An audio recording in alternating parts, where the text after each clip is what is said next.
I wasn't invited to my own sister's wedding. Not because I caused drama, and not because I live somewhere remote and unreachable. But because I'm a source of trouble, according to my mom. A polite way of saying I'd been cut out of the family without an official announcement. My sister's text came one afternoon like any other, but when I read it, I felt my heart drop to the floor. My name is Morgan. I'm 32 years old, a regular older brother. Nothing special, except for always being the one to clean up the messes my family left behind. My teenage years were all about patching up the holes my sister Haley, now 28, left every time she stumbled. Whether it was a breakup, losing a job, or just being bored and lost, Haley always called me. And I always showed up. And now, I'm left out of her wedding. Haley's message was short and fake. Hey, just letting you know the guest list is finalized. We had to cut a lot. Hope you understand. Love you. Understand? I'm not a distant cousin no one's seen in 10 years. I'm not some old classmate she kept around out of politeness. I'm her brother. The one who drove across state lines to bring her home after she was dumped. The one who covered her rent when her bank account was empty. The one who stayed up at night listening to her cry about work stress. And now I'm being tossed aside like I'm a stranger. I stared at my screen.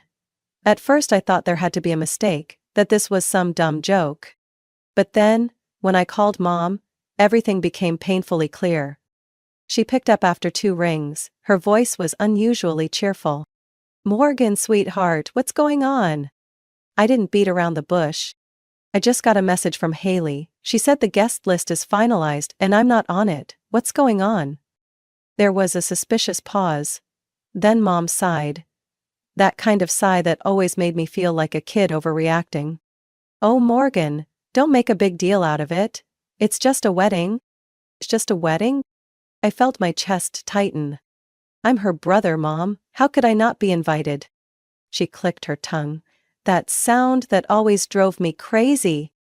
It's nothing personal, sweetheart. Haley and Jeremy have to save money. Everything's so expensive now. Everyone has to compromise a little. I tried to stay calm. Mom, I just saw Haley's post on Instagram. She booked a fancy banquet hall in San Diego.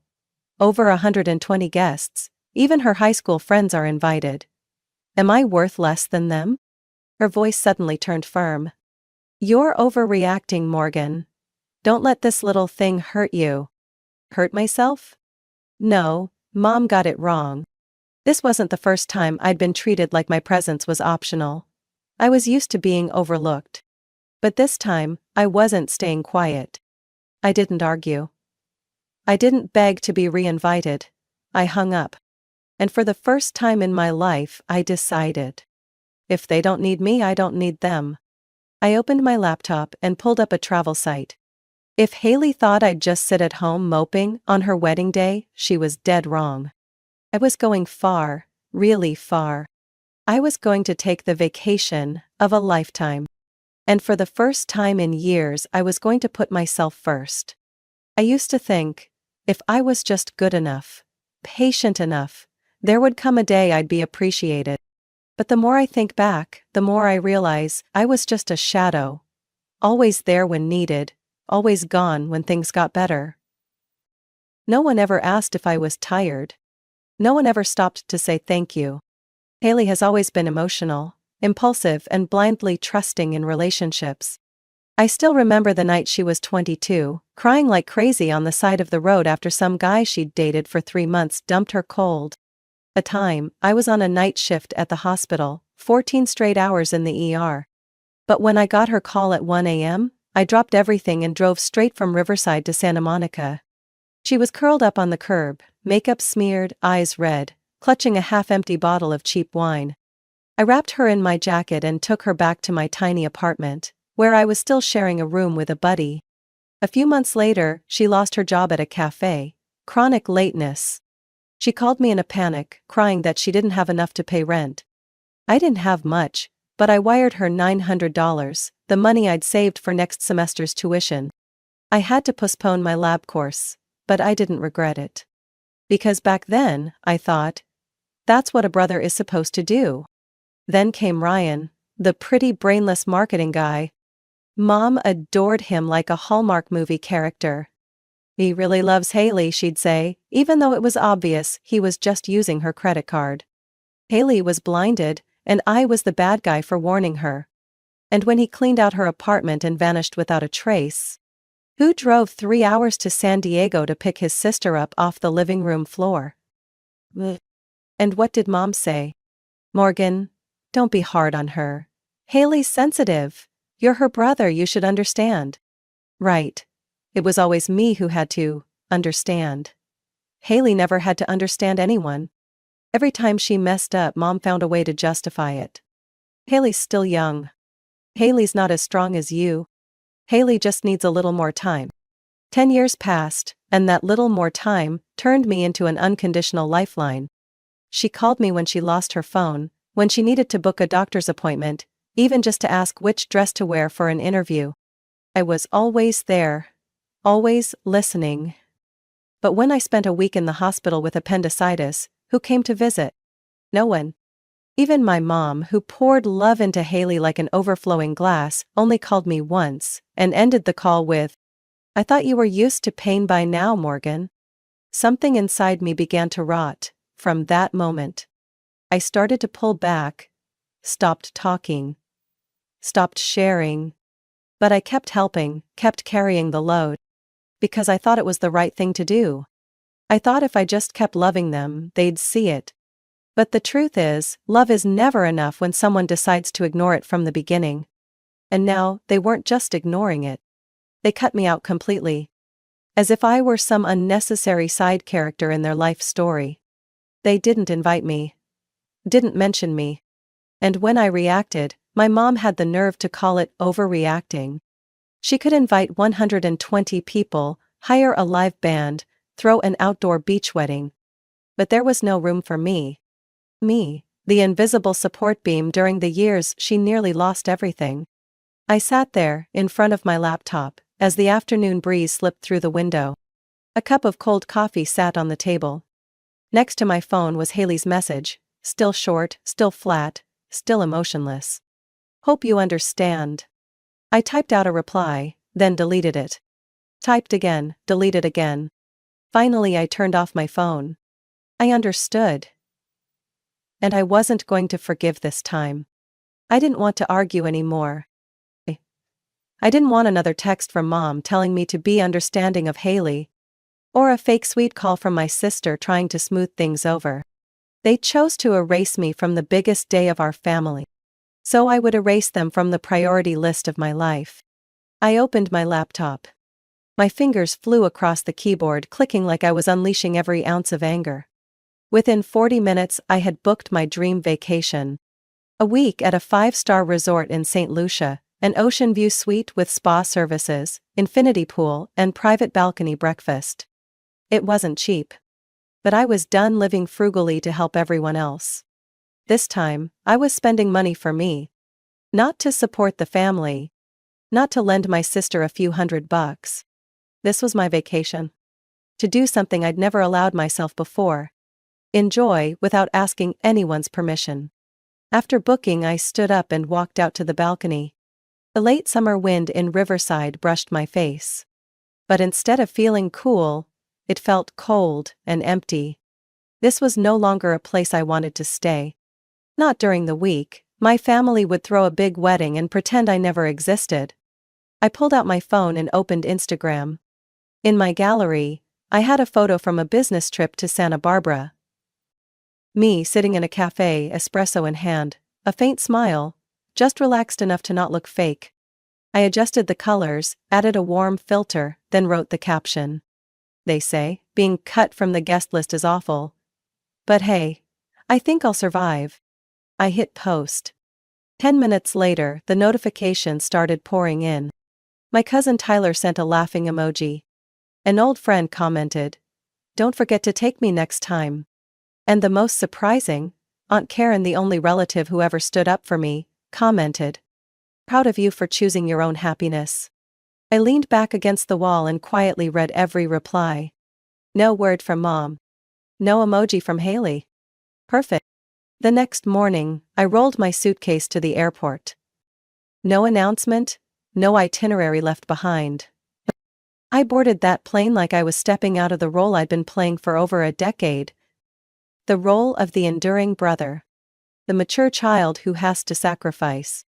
The man who was never allowed to get angry. First class. Champagne poured to the brim. A travel magazine lay on the armrest with a bold headline. Live fully, for once. I chuckled softly. During the entire flight, my phone stayed on silent. When we landed at Huanora Airport, a sleek black SUV was already waiting. The driver, a local man with a kind smile, had chill towels ready. I didn't have to lift a finger. Everything was perfectly arranged, because I booked the highest-end package. As we drove along the coastline, I rolled the window down. The ocean breeze carried scents of salt and jasmine. In the distance, red-roofed houses dotted the hills, and the water sparkled turquoise. I'd never seen the world look so beautiful. When I stepped into the resort lobby, it felt like walking into a painting. High ceilings, palm trees growing indoors, glossy dark wood at the front desk, and staff greeting me with an icy tropical cocktail. I handed over my passport. The receptionist smiled. "Welcome back, Mr. Morgan." I laughed. "This is my first time here, why welcome back?" She winked. "Because we hope you'll want to return." I didn't respond. But in my head, I knew. Yeah, maybe I will come back. Not for them. For me. I entered the room, dropped onto the bed, opened my phone. Not to read messages, but to post another photo. The view from the balcony. Endless blue ocean. Golden sunlight. A cocktail glass, catching the light. This time, the caption was shorter. One door closes, another opens. Straight to the sea. Then I locked my phone and lay still, letting the silence settle. They chose to cut me out of their lives. And me? I chose to live a life where I no longer needed anyone's approval. The sound of waves outside blended with the ocean breeze, creating a softness so soothing. I almost forgot I once belonged to a family that never let me breathe. I was stretched out on a sunbed, piña colada in hand. Soft jazz playing from the Bluetooth speaker by the pool. Wrapped in a crisp white robe, ironed at every seam by the resort staff. And in front of me, an endless horizon, clear and cloudless. Until the phone started vibrating. At first I ignored it. I was used to putting my old world on silent mode. But then it buzzed again. And again. Then lit up every 10 seconds. I picked it up, ready to turn it off completely, when a name popped up that made me pause. Jake, my cousin, one of the few people in the family whose brain was still intact. I opened the message, just one line. "Bro, not joking. Haley's wedding just blew up." I squinted, staring at that line for 3 seconds, then another message popped up immediately. The groom walked out. During the reception, in front of everyone. Haley's losing it. I couldn't help it. I laughed, a real laugh, dry, pushed up from somewhere between my throat and chest. Where there used to be pain, now only sarcasm.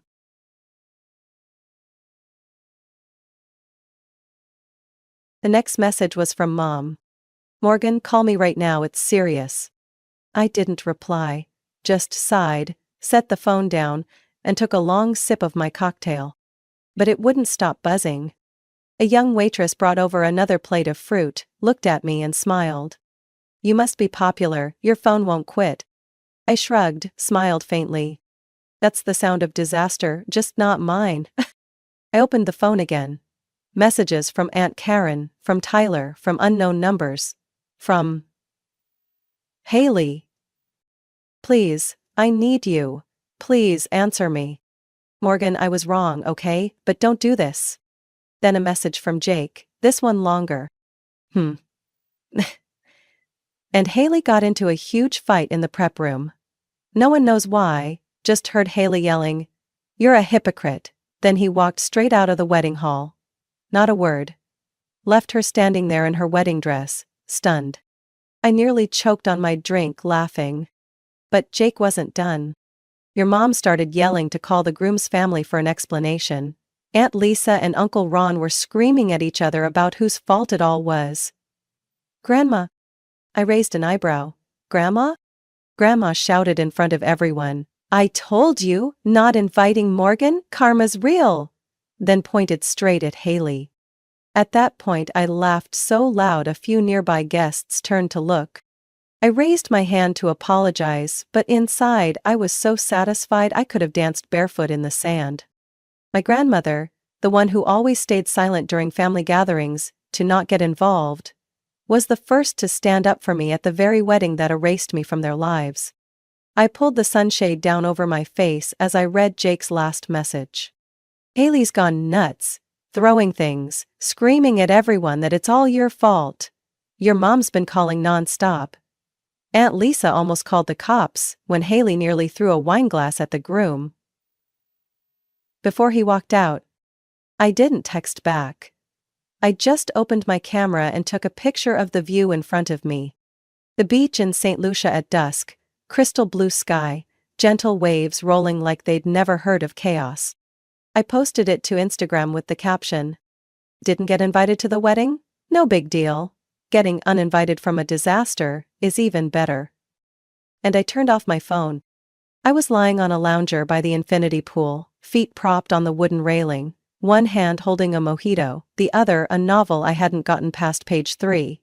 Not because it wasn't good, but because I kept getting interrupted by things that made me laugh out loud. One of them was the message, still glowing on my screen. "Please, I need you, please answer me," from Haley. I kept reading it like it was a riddle. No, that couldn't be. This was the same sister who, less than a week ago, had to trim the guest list, and didn't think her own brother deserved a seat at her golden wedding. And now that the groom had bailed, now she remembers me? I set the glass down on the table, wiped my fingers on the napkin, and pulled up 2 more messages that had just arrived.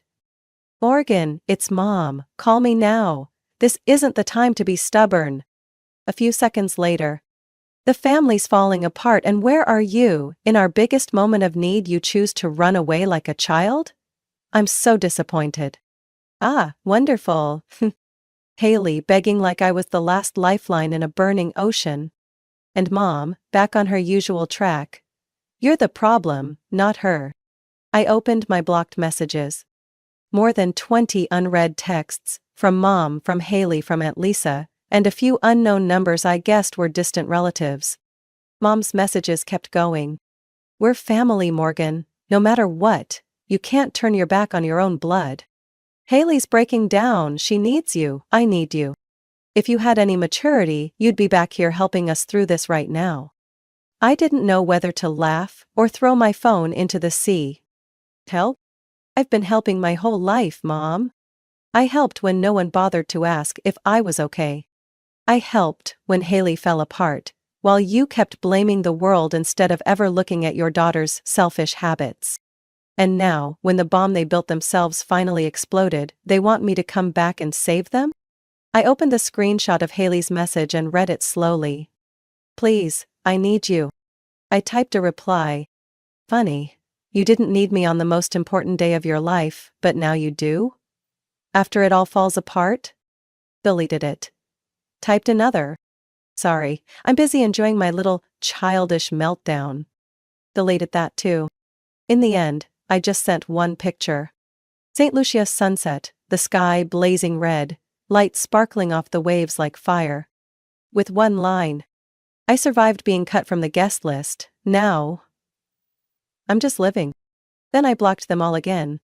I didn't know what the feeling in my chest was. Anger, satisfaction, or just relief. But I knew one thing for sure. I didn't want to save anyone anymore. Especially not people who only saw me as their backup plan.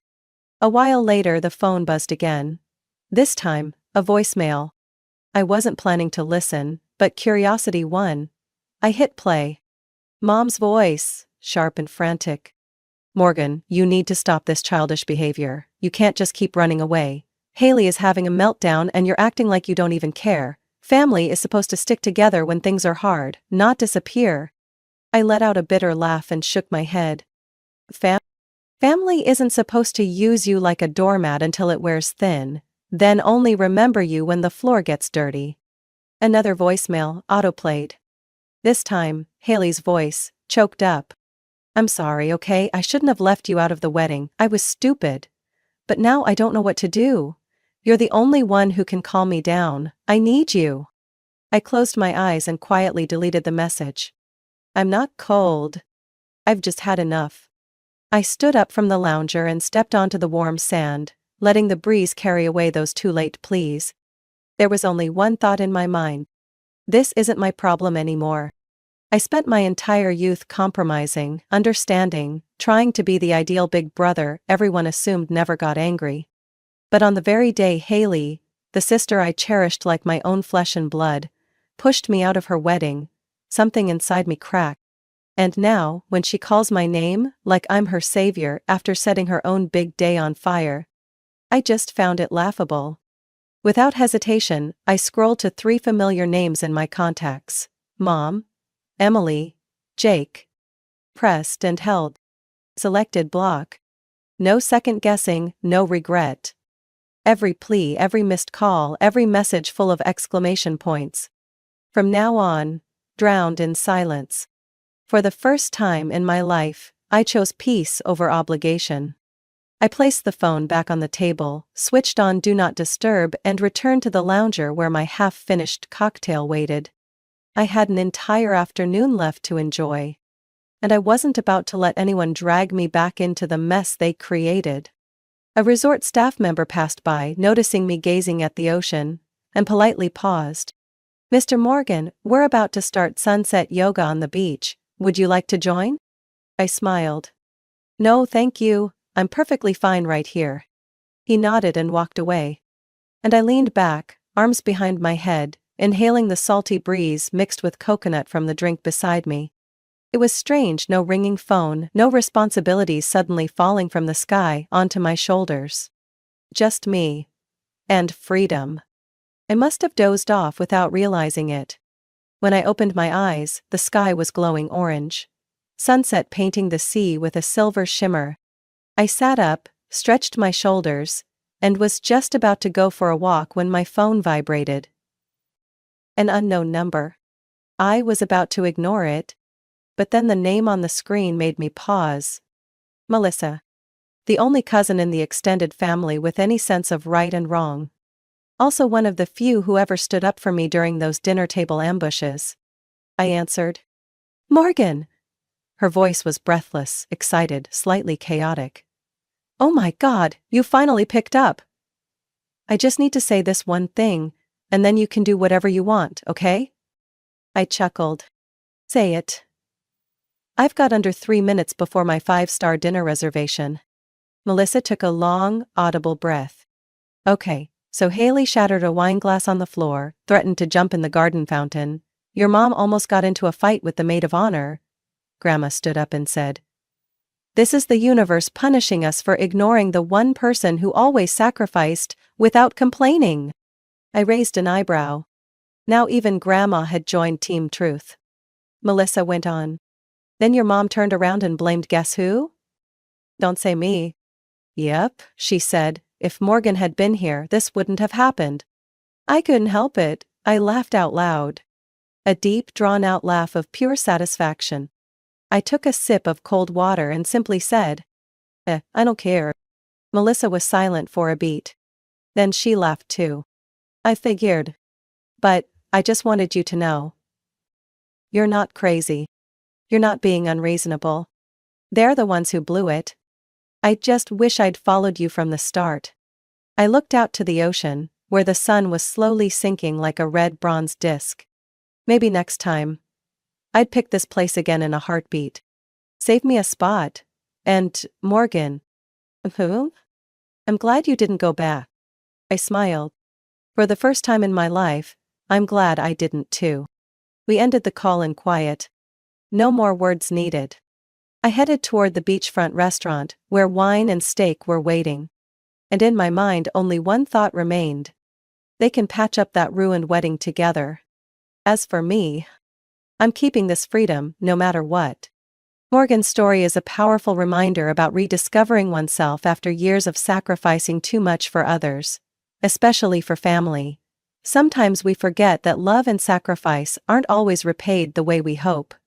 Morgan's choice to walk away in search of peace and freedom was a bold one, showing that putting yourself first is sometimes necessary in order to live a fulfilling life. We can't always be the ones putting out fires for everyone else's problem. What do you think about Morgan's decision in this story? Would you be brave enough to choose yourself when your family needs you the most?